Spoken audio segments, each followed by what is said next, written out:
Rock and Roll Music was the first in a series of themed Beatles compilation albums issued by Capitol and EMI in the 1970s and 80s. Although now largely forgotten, this album, like the Red and the Blue albums before them, became a gateway into the Beatles' music for a generation of fans who'd missed out on the 1960s. In this video, I'll look at the fascinating story behind this album, from its initial concept through to its cover design, promotion, and sound quality. I'm Andrew from Parlogram Auctions, and welcome to the Beatles Rock and Roll Music.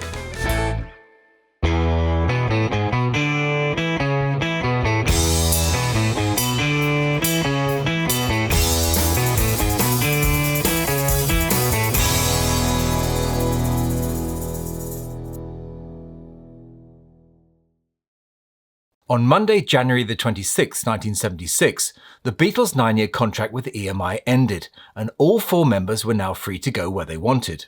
More importantly, from EMI and Capitol's perspective, they were now free to do what they wanted with the Beatles' catalogue. Well, within reason. The Red and the Blue albums 3 years earlier had been a big success, but with Alan Klein gone and no approval from the Beatles necessary, Capitol decided to get creative with the catalogue. Nostalgia isn't new. Back in the early 1960s, some parents of teenage Beatles fans were nostalgic for the big bands of the 1940s or the music of Glenn Miller. But as the 60s drew to a close, a nostalgia for the simplicity and purity of the rock and roll of the 1950s began to emerge and became known as the Rock and Roll Revival. The spirit of the revival was all about getting back to basics, and that was very much in evidence in the new Get Back film. In it, the Beatles can be seen using rock and roll numbers to warm up with, release tension, or just have fun. In fact, it was John's enjoyment of performing at the Toronto Rock and Roll Revival Festival in September 1969 which played a big part in his decision to leave the Beatles. As the movement gained in popularity, original rock and roll artists such as Chuck Berry, Bill Haley, and Bo Diddley began touring again, and similar rock and roll festivals became hugely popular. This revival peaked in 1972 with the release of the film and soundtrack album of American Graffiti, which, although set in the summer of 1962, became a template for the rock and roll lifestyle. Although the film came out towards the end of the revival trend, the spirit lived on in TV shows like Happy Days, which during its first season at least stayed true to the spirit of the film. Happy Days does actually have a place in Beatles, or rather John Lennon's history, which was made when he visited the set during filming of its first series in January 1974. A photo exists of John and his son Julian with the Happy Days cast, who were at the time busy filming the show's 4th episode, Guess Who's Coming to Visit, which aired on February the 5th, 1974. Does that mean John was a fan of the show? Well, that's unlikely. As it turned out, John was just on a day trip to Paramount Studios, and as only a single episode had been aired by the time he was there, it appears that his visit was more coincidental than anything else. The idea for a Beatles compilation with a nostalgic rock and roll theme had come from the head of Capitol Records, Bhaskar Menon. Despite not being contractually obliged to do so, he'd initially sought the Beatles' approval of the track listing. But getting no reaction at all from any of them at this stage, Menon instead got in touch with George Martin and invited him to the Capitol Tower in LA for a meeting and a listening session.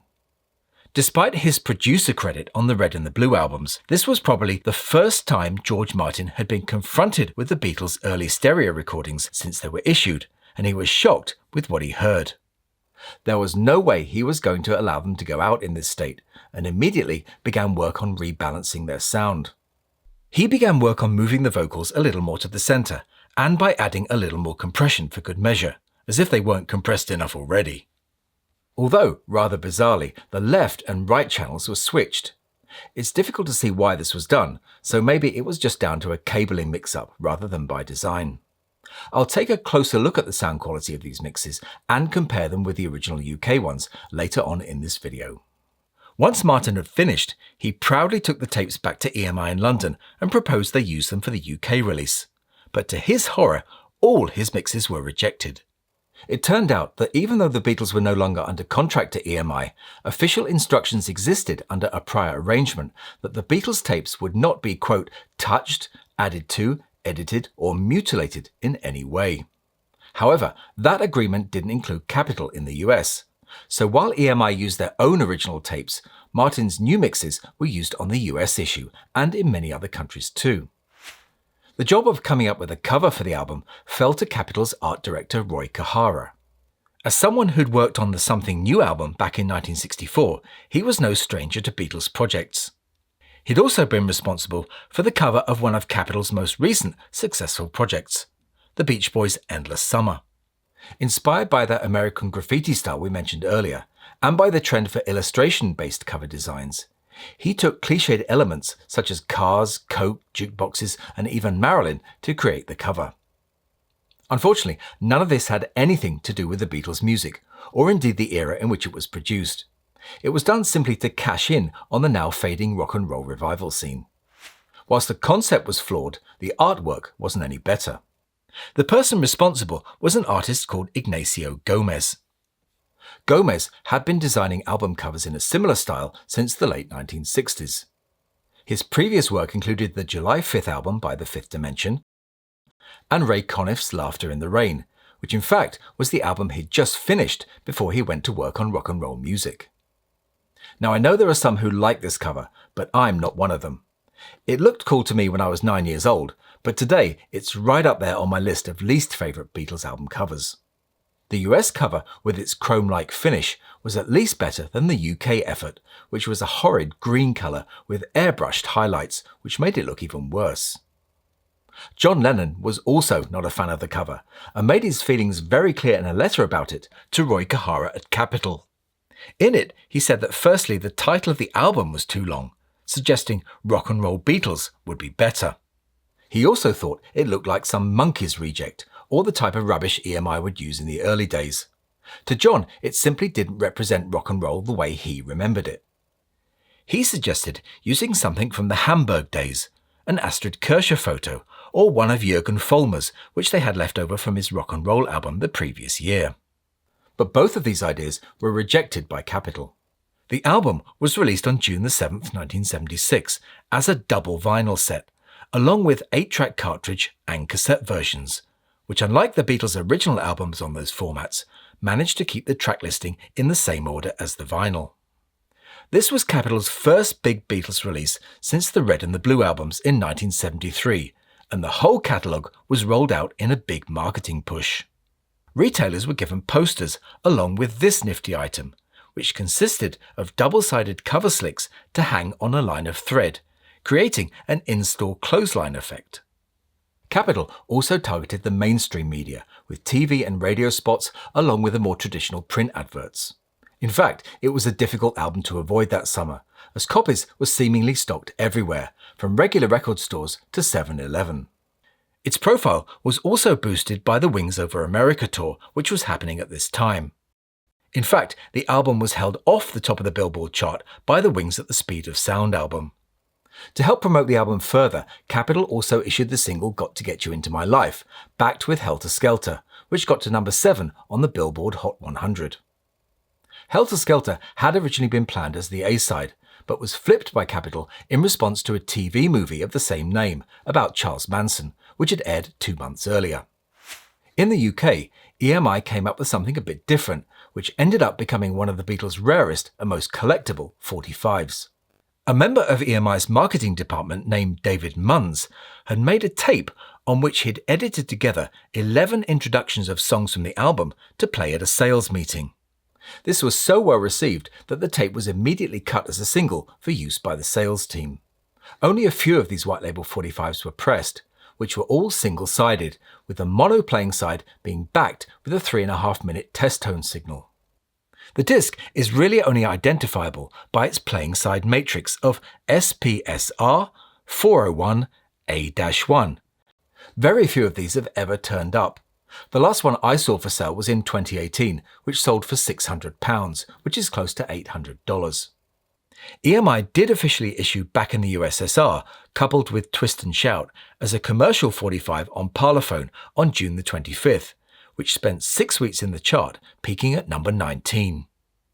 In contrast to its chart placing in the US, the album was only a modest success in the UK, spending 15 weeks on the chart, peaking only at number 11. The album was also released in many other countries around the world and sold well. By 1980, the album was looking even more dated than it had done in 1976.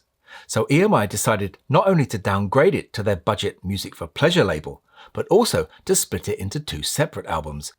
Thankfully, the cover underwent a radical redesign, courtesy of artist Mike Bryan. He'd been responsible for the design of Lennon's Shaved Fish album, and would go on to design movie posters for classic films such as RoboCop, Scarface, Pritz's Honor, and Platoon. Bryan was given access to the Capitol Records photo archives, from which he chose an image of John, Paul, George and Ringo during their first US visit in February 1964, which he then skillfully colorized. Again, EMI in the UK had its own ideas, and feeling that both volumes needed a clear identity, removed the background and introduced blue lettering for Volume 1 and red lettering for Volume 2. The albums went on sale in the UK on October 24, 1980, priced at £1.99. They were also joined by MFP on that very same day by George Harrison's Dark Horse and Ringo's Ringo album. The Dutch copy even had the temerity to advertise other albums on its rear panel.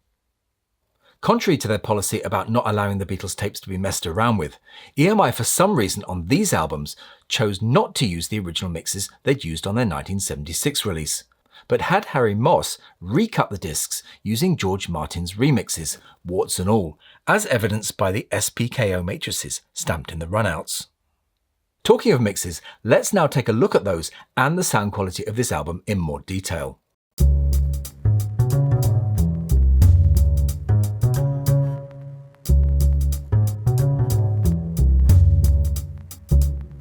As I mentioned earlier, most of George Martin's work in LA went into rebalancing the stereo picture, by very slightly moving the instrumental track into the centre. Using the original UK first pressing and the 1980 MFP pressings containing the US mixes, I've listened to these albums back to back to try and find some significant differences between the two. Let's have a close look at track 2 on side 1, I saw her standing there. And to illustrate my points better, I've swapped the channels on the US mix so they match the UK version, and normalised both recordings to 0 dB. As you can see on this waveform of the UK mix, the vocal track below is very strong and loud compared to the instrumental track above. As I switch to the US mix, you can see a reduction in the volume and strength of that vocal channel, but the instrumental track above stays virtually the same. That was the result of Martin shifting the vocals slightly into the instrumental channel and at the same time lowering the volume of the instrumental track, which although gives a better stereo picture, reduces the overall volume and intensity of the track. You can also see that there's a big dropout on the first 10 seconds of the instrumental channel on the US mix. How on earth nobody noticed that is amazing. Interestingly though, the German pressing, which uses the US mixes, doesn't have the dropout on that track. The channel switching and rebalancing occur on all of the early stereo mixes, where the vocals appear in one channel and the instruments in another. It's a very subtle shift, but it really changes the dynamics and feel of the tracks. One exciting aspect of this album at the time was that some tracks were presented in true stereo for the first time. For example, You Can't Do That was the first time this track had been available in true stereo in the US, but had been around in the UK since 1964. Conversely, stereo mixes of Slow Down and Matchbox were new to the UK in 1976, but had been available in the US since Something New in 1964. New to both the US and the UK were stereo mixes of Long Tall Sally and I Call Your Name, despite the former already having debuted in stereo in Australia on their Greatest Hits Volume 1 album in February 1968. George Martin had mixed I'm Down in stereo especially for this compilation, but his effort was dropped in favour of the original 1965 mix. Although unreleased at the time in both the UK and the US, it had been released in stereo on the Japanese Help EP back in 1965. Aside from the addition of a little compression, little was done to the later tracks. Now, I'm not a fan of the sound of the Capitol mixes and prefer the sound of the original UK pressing.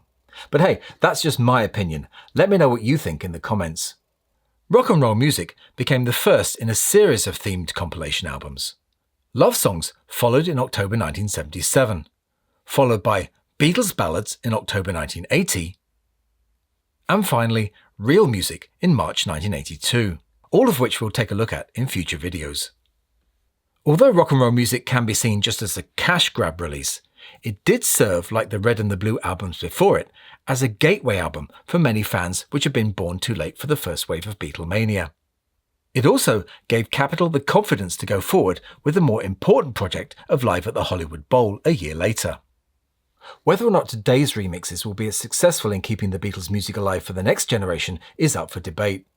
Although this album is considered irrelevant today, it's one which is still cherished by those who bought it all those years ago, and that's something we should celebrate. I hope you enjoyed this deep dive into this album. If you did, please like and subscribe and maybe consider becoming a channel member so you don't miss out on any future videos. There's still lots more to come on this channel, but I'm done for now, so I'll say bye for now and thanks for watching.